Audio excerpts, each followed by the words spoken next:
işgal altında olan bu şehirle ilgili böyle bir kararın açıklanmasının hiçbir hükmü olamaz.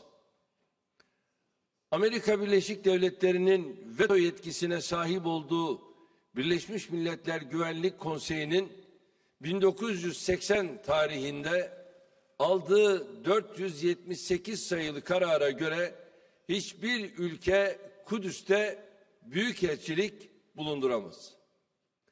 Nitekim Amerika'nın bu hukuksuz kararına sadece Kudüs'ü işgal altında tutan İsrail destek vermiştir.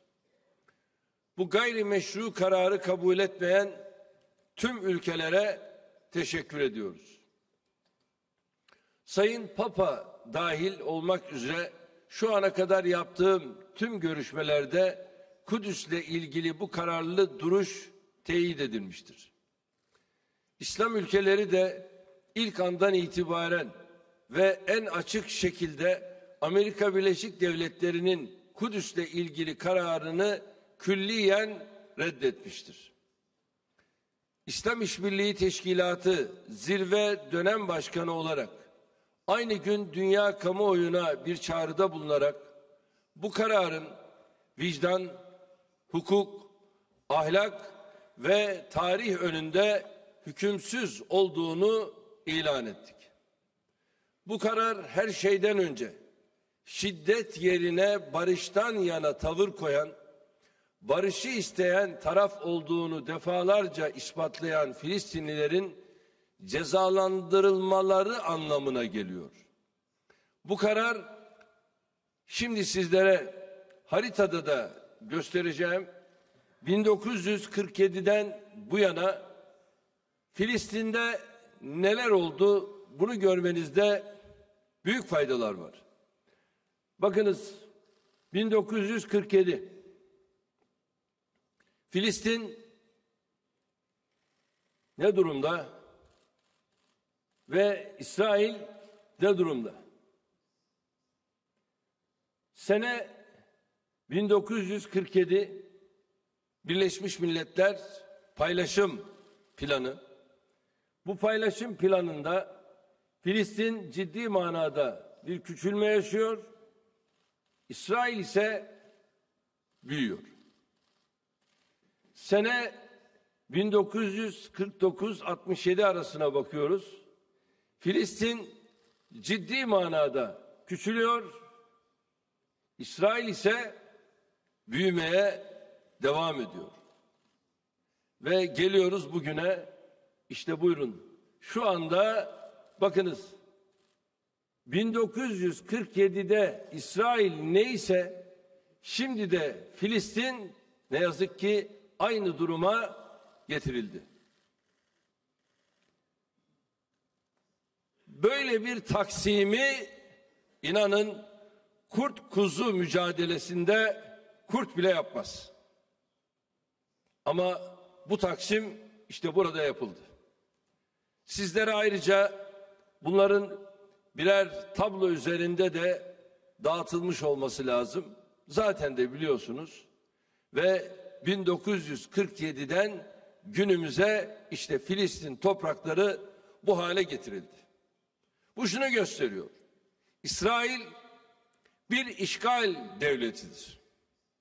Bunun yanında İsrail aynı zamanda bir terör devletidir. Erdoğan niye böyle söylüyorsun? Nasıl söylemeyeyim? 10 yaşında çocukları o terörist askerler alıyor, gözaltına ve demir kafeslerin içine bunları yığıyorlar.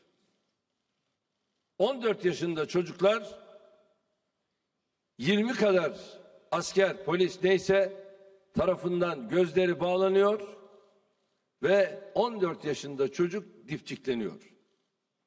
Öbür tarafta bir yavru, kız çocuğu. Annesi yavrusuna sarılıyor ve annesi yavrusuna sarıldığı o tabloda bakıyorsunuz anne dipçikle dövülüyor ve o çocuk elinden alınıyor. Yani bu işgalci değil de, bu terörist değil de nedir? Bunun izahı var mı? İnsan olan, vicdan sahibi olan buralardan gerekli dersi alması lazım. Şuraya bak. 20'ye yakın asker, işte o çocuk gözleri bağlı, 14 yaşında, bakınız yüzü kan revan içinde. Bunu ispat etmek için ey Trump, sana daha neyi anlatalım? Her şey ortada. İsrail'e zaten bir şey anlatmamıza gerek yok. Gerçekler ortada. Bunları biliyorlar. Tabii bu kararla işgal, abluka, yasa dışı yerleşimler, ev yıkma, yerinden etme, arazi ve mülk gasp etme, orantısız şiddet ve cinayet suçlarının faili İsrail yaptığı tüm terör eylemleri için adeta ödüllendirilmiştir. Bu ödülü veren tek başına da olsa şu anda Trump'tır. Ben yaptım oldu demekle bu dünyada hiçbir şey olmuyor. Siz tek başınıza böyle bir karar alabilirsiniz. Ama dünya sadece sizden ibaret değil. Sadece Birleşmiş Milletler'in bugün üyesi 196 üye var. Ve bütünüyle bu karar içerisinde şüphesiz ki ben 196 dünya ülkesinin buna tavır koyacağına inanıyorum. Barışı isteyenlerin değil. Siz Amerika olarak güçlü bir ülke olabilirsiniz. Silahlarınız olabilir. Nükleer başlıklı 16 nükleer başlığa sahip bir Amerika olabilirsiniz. Bol miktarda silahlarınız, uçaklarınız olabilir. Ama bunlar sizin güçlü olduğunuzu ifade etmez. Eğer haklıysanız güçlüsünüz. Eğer haklı değilseniz şunu bilin ki hiçbir zaman güçlü olamazsınız.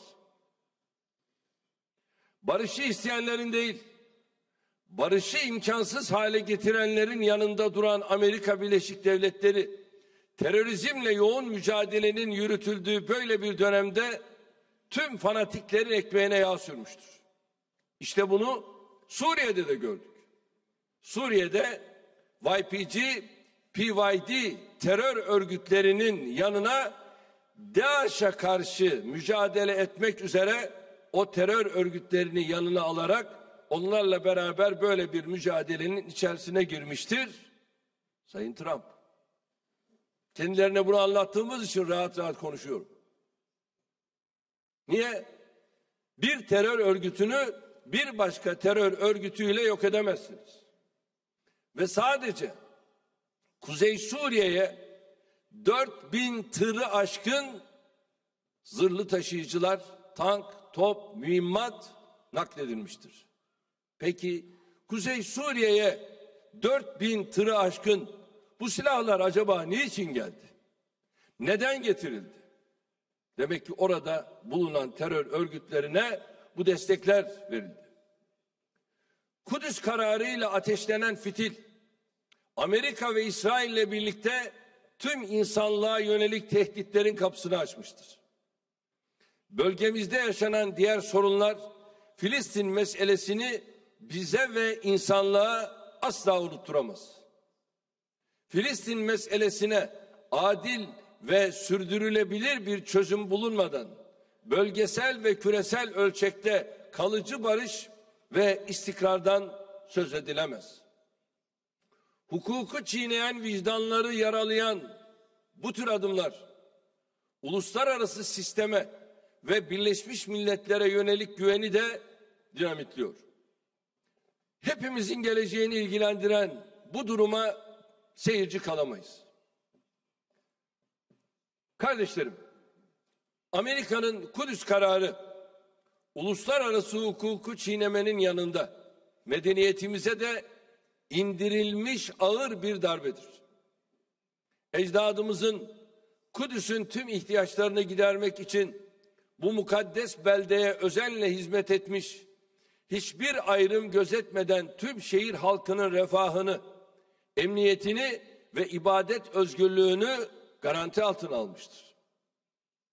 Ecdadımız Kanuni Sultan Süleyman döneminde Osmanlı'nın Kudüs surlarında inşa ettirdiği El Halil kapısına, burası çok önemli, La ilahe illallah İbrahim Halilullah lafzının kazınmış olması medeniyetimizin Kudüs'e bakışının en güzel ifadesidir.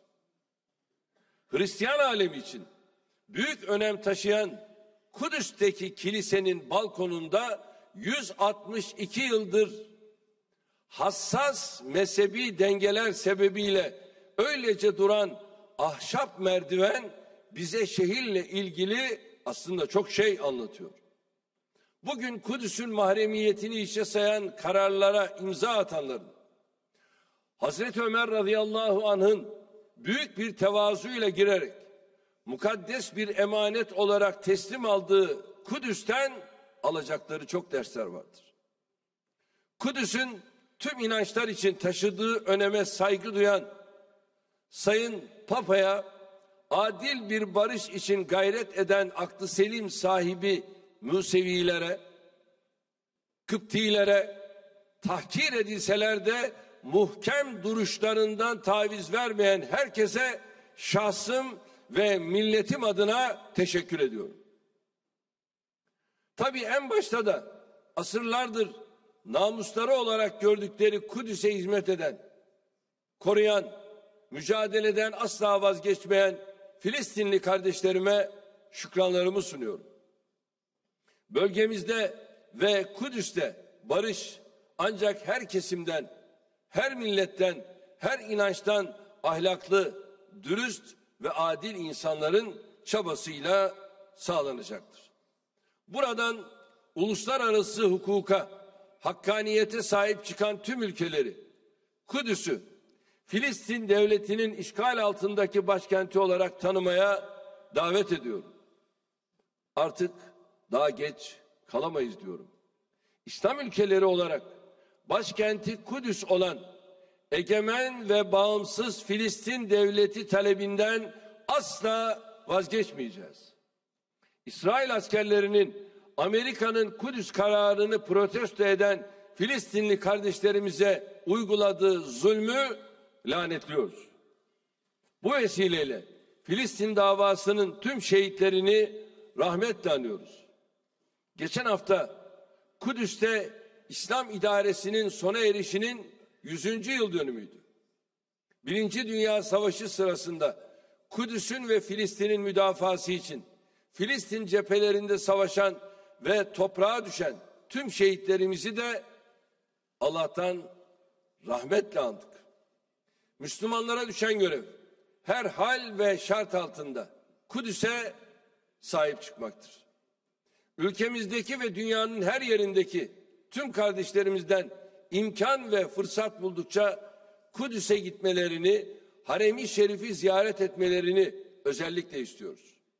Çünkü orada varılacak secdede selametle birlikte barış için çağrı vardır. Merhamet için yakarış vardır. İnsanlık için kurtuluş vardır. Buradan bir kez daha ifade ediyorum ki Kudüs bizim kırmızı çizgimizdir. Mescid-i Aksa ve Kubbetü's Sahra'nın içinde bulunduğu Harem-i Şerif 144 dönüm alanıyla ebediyete kadar Müslümanlara ait kalacaktır. Harem-i Şerif'i hedef alan ve giderek artan, adeta ırkçı bir kampanyaya dönüşen yerleşimci saldırılarına karşı buranın hamiliğini üstlenen Ürdün Kralı 2. Abdullah kardeşimizle işbirliği içinde dik duruşumuzu da sürdüreceğiz.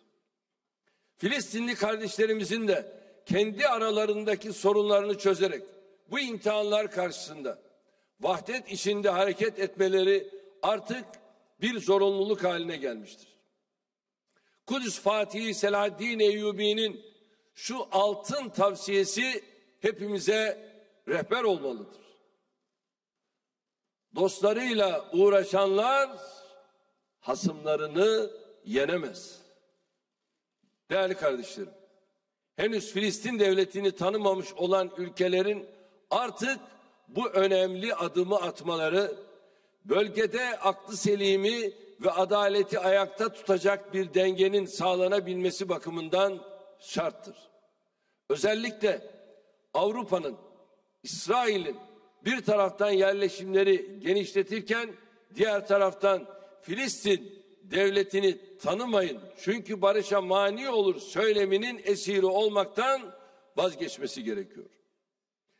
İşgali devam ettiren devlet kabul görürken barış isteyen 1967 sınırlarını yani tarihi Filistin topraklarının neredeyse 1/5'inde yaşamayı kabul eden tarafın tanınmıyor olmasının hiçbir makul sebebi yoktur. Amerika'nın bu açıklamasından sonra barış zemini başka türlü canlı tutulamaz. İsrail'in işgal ettiği Filistinlilere ait topraklardan daha da fazlasına el koyabilmek için dünyayı oyalamasına prim verilmemelidir. Sözde iki devletli çözümü savunurken uygulamada İsrail'in bu imkanı her geçen gün biraz daha ortadan kaldırmasına göz yumulması kabul edilemez. İşgal edenle işgal edilen arasında tarafsız kalmak zulme destek vermektir.